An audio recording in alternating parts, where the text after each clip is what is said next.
Welcome to The Explainer. Today, we are diving into one of the most famously misunderstood teachings of Jesus. This is a passage that has had people scratching their heads for centuries. But what if I told you the key to unlocking the whole thing is hidden inside a single ancient phrase? Okay, so here it is, right from the Sermon on the Mount. If you read the whole section, Jesus is talking about where you store your treasure, and then boom, he suddenly starts talking about your eye being a lamp. And then it's about serving God or money, and then he ends by telling you not to worry. On the surface, it just feels so disjointed, like a collection of random thoughts strung together. So that's the big question, right? How does this all connect?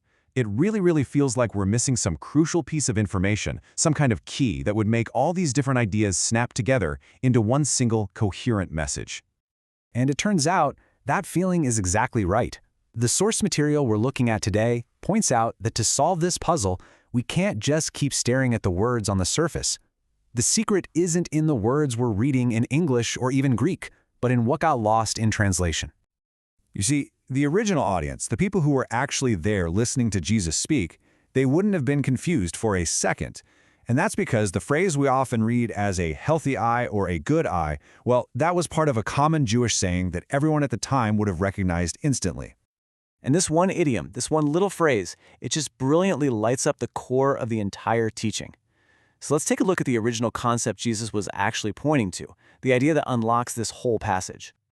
Ayin Tova. It literally translates to the good eye. But this wasn't just a casual saying. It was a deep, profound concept. It stood for a whole worldview, a perspective of generosity, of abundance. And our source notes that this idea goes way back to the creation story in Genesis, where God repeatedly looks at his creation and sees that it is good. He was literally seeing the world with an ayin tova, a good eye.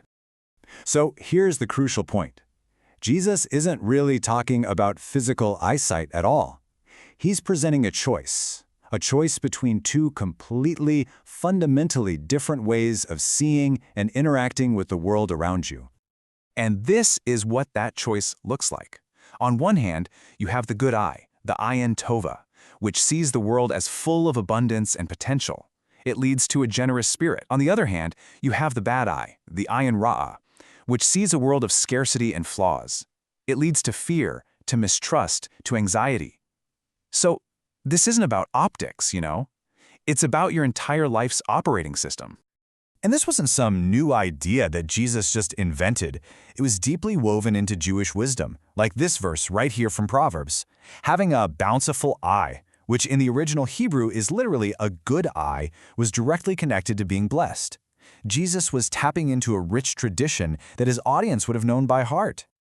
Okay, so now that we have this powerful key, this idea of the eye as your core perspective, how does it connect all the dots in that passage that seemed so fragmented before? Well, let's watch how beautifully it all fits together. And there it is. Suddenly, it's a perfect logical flow. It starts with your values, where you put your treasure. Those values then directly shape your perspective, your eye. And that perspective, in turn, creates your reality. A good eye of generosity fills your life with light, while a bad eye of scarcity fills it with the darkness of anxiety and worry. And that is exactly why you can't serve both God, who represents the good eye of abundance, and money, which so often represents the bad eye of scarcity. It all just clicks right into place. So you see, it was never a collection of separate moral lessons. Not at all. It's a single, profound teaching about how your fundamental worldview, your perspective, shapes every single aspect of your life. It's the bridge that connects everything. But this insight does so much more than just unlock this one passage. As our source material explains, this idea radiates outward, and it starts to light up the entire Sermon on the Mount, answering some of its most challenging questions. Think about it. How in the world can anyone be perfect? Well, maybe it's by choosing to adopt God's own good eye, to see the world with his kind of generous perspective. And how are you supposed to be the light of the world? You do it by choosing that same good eye, which fills your own being with so much light that it can't help but shine out for others to see. It's the practical how-to guide hiding in plain sight.